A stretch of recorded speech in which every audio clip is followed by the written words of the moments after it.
Peter F. Drucker says the aim of marketing is to know and understand the customer so well the product or service fits him and sells itself. When it comes to social media, there are two very important reasons for knowing as much about your audience as possible. Number one, it helps you determine which social media platforms to focus on. You've probably heard about the old 80-20 rule, the rule that says 20% of your activities generate 80% of the results. So we're going to figure out which social media platforms are likely to provide 80% of your results, and then focus on those platforms. Reason number two is you can connect with your audience better when you know something about them. In other words, you'll be better able to post content on your social media platforms that really appeals to your audience. Now those are two pretty good benefits, right? For the purposes of this particular discussion, we're going to focus on that first benefit. Finding out who your audience is so that you can then figure out the best social media platforms to use. So how do you figure out who your audience is? If you're thinking that you'll just take a look at your crystal ball or at some tea leaves, I'm going to nix that idea right now. We're going to be a bit more methodical about this. This is a two-part process. Step 1, do some market research. Step 2, profile your market based on this research. Now let's look at these two steps in more detail. Step 1, research your market. With any luck, you've already done some of this research as part of starting up your business. If not, now is a good time to start. Here are some of the steps to take. Step 1, survey your market. The first thing you can do to learn more about your target market is to simply survey them. This gives you a chance to find out about the market demographics such as age, income level, education level, where they live, gender, career, job, marital status, children, and so on. You can also learn a lot about what sorts of problems your market has and what types of solutions they've tried. Why is this second part useful? Because if you know what your market wants and needs, then it's easier for you to create content and apps that will appeal to them on social media. Here are a few tips for surveying your market. Get a random sample. If you sample people who all congregate in one place, then you're not going to get a truly random sample. For example, if you survey dog lovers who attend dog expos, then you'll have a good survey of dog lovers who attend expos. But this sample is not necessarily representative of all dog lovers. In fact, you may find that expo attending dog lovers are very different from those who don't attend expos. So your survey results would be skewed. Instead, what you need to do is gather surveys from as many sources as possible. For example, send surveys to your own prospects and customers. Get a phone list of people in your market and call them to survey them. Distribute an online survey on niche-relevant forums, social media groups, and other communities. Get your joint venture partners to help you distribute your surveys. Send surveys in the mail to a targeted list. Take out advertisements to promote your survey. A quick tip here. Be sure to make a notation as to where each survey was collected because there may be differences in these various collection methods and groups. Beware of bribes. A lot of marketers who distribute surveys reward people who take the survey, such as by giving them a niche-relevant app, book, or other incentive. However, be careful about bribing your prospective respondents in this way. That's because people who take surveys to get rewards may be fundamentally different from the rest of your audience. Instead, even the reward itself can skew the results. For example, if you offer a book on a particular topic, then you're going to attract a segment of your target market that's particularly interested in that topic. This segment may not fairly represent your overall audience, so you'll end up with skewed results. Ask open-ended questions. Sure, for a lot of the demographic questions, you might offer multiple choice options. However, when you get to the questions about problems and solutions, it's a good idea to ask open-ended questions. This gives respondents an opportunity to provide answers that you may not have thought of. However, heads up. Avoid leading questions. One of the big factors that can really skew survey results is if you ask leading questions. As the name implies, these are questions that naturally lead people to the answer in a certain way. For example, let's suppose you're catering to a weight loss market, and let's suppose you ask a question that refers to unattractive fat. For example, why do you want to lose that unattractive excess fat? Well, here's the thing. The person responding to the survey may not see fat as being unattractive. Perhaps this person is losing weight for health purposes, not vanity purposes. So now you may have just lost a chance to find out that your market is losing weight for health, not vanity, because a leading question skewed the results. That would have been an important thing to know about your market.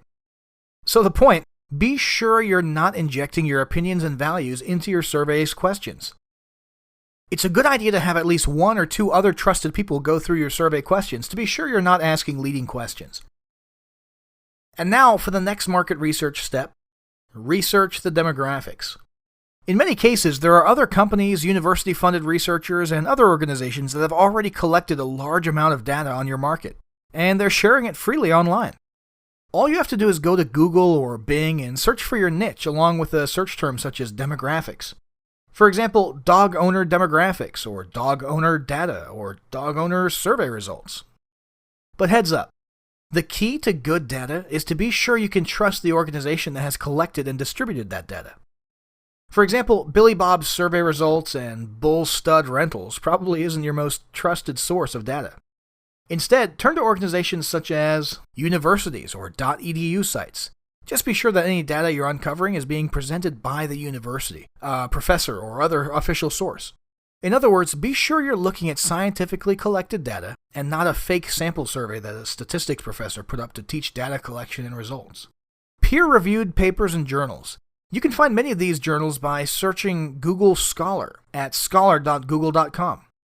Government organizations. For example, if your target market has some sort of health issue, then the CDC, or Center for Disease Control, may be able to provide you with demographics data on your audience. Market research firms. Some reputable companies are in the business of collecting and providing a large number of data for business owners like you in different niches. Just be sure to do your due diligence on the firm so that you're confident you're dealing with a reputable agency. Finally, news sites. Again, stick with reputable sources such as BBC or PBS. Now, your keyword search in Google or Bing may uncover other reputable sources. As always, do your due diligence to ensure that they are indeed reputable.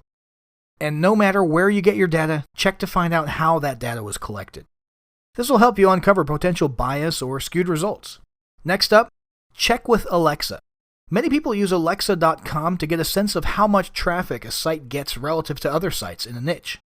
At least in relation to those who've installed the Alexa toolbar, which may be a skewed sample.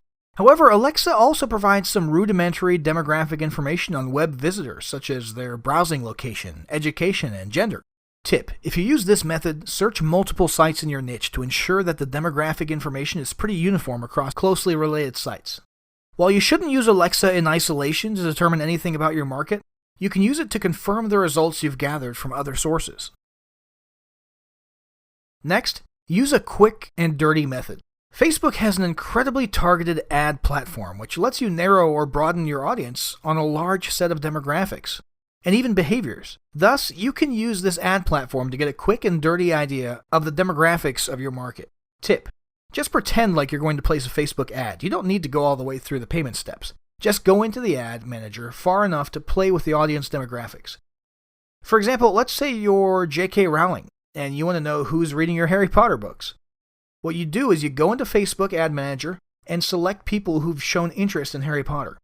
Facebook will show you the size of this audience. Then you can start narrowing by demographics such as age, gender, and country. For example, let's imagine you start with an audience of 1 million. Then you narrow it by females only, and you have an audience of 700,000. That tells you that 70% of people who are interested in your topic are female. Or more specifically, 70% of the people on Facebook who are interested in this topic are female. That's an important distinction, as some platforms are more skewed towards one gender or the other. So this may seem a bit circular in that you're trying to figure out which platform is best to focus on, and yet you're using one particular platform to do some of your research. But it's well worth the effort since there is so much information to be gleaned. Also, this is why it's important to not use this method in isolation.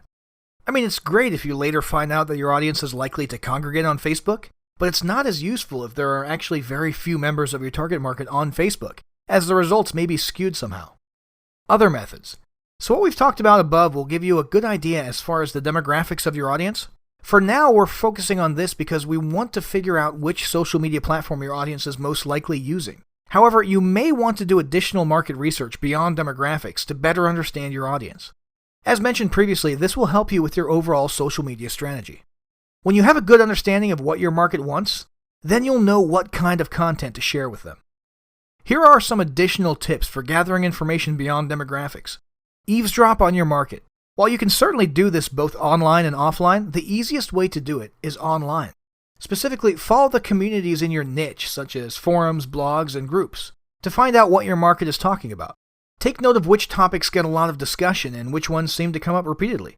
These hottest topics are good potential content to post on social media. Become a part of your market. The idea here is to not merely lurk in the corner, but actually get out and do what your market is doing so you can truly understand their joys and pains. For example, if you're catering to golfers, then take up golfing for a few weeks. Go to the country club, hang out with the other avid golfers. If you're serving people who want to lose weight, then get on a diet yourself. Attend weight loss meetings, go to the gym, discover for yourself the problems, the solutions, the pains, and the joy of losing weight. In other words, there's no better way to truly understand what your market goes through than to experience it for yourself. Read product reviews. Finally, one good way to get some insight into how your prospects and customers think is by reading product reviews on sites like Amazon. You'll find out what your market really wants, what's lacking in current solutions, and you'll even get some insights into your market's pains and joys. So at this point, you'll have a whole semi-truck load of data. Now we can move to the second step of this process. Step 2. Profile your market. This step is simply about writing down everything you know about your target market. What you want to do is picture your ideal prospect. This is who you want as your customer and who you want in your growing audience. Hint: everyone is not the correct answer. If you try to appeal to everyone, you'll end up appealing to no one at all. So use the data you've collected to create a snapshot of your ideal customer, then write down everything you know about this person, including gender, age, income, highest education level obtained, career information, where they live, housing situation, marital status, children, political views, religious views, hobbies, percentage of income spent on hobbies, where they go on vacation, their problems, what sorts of solutions they've tried, their desires, how they access the internet, how or if they use smartphones, other technology they use, what sort of social media they use and how often. Once you have all this information in hand, then you can move on to the next major step, which is to compare your demographic data to the demographics of major social media platforms. This will let you know where to put your focus.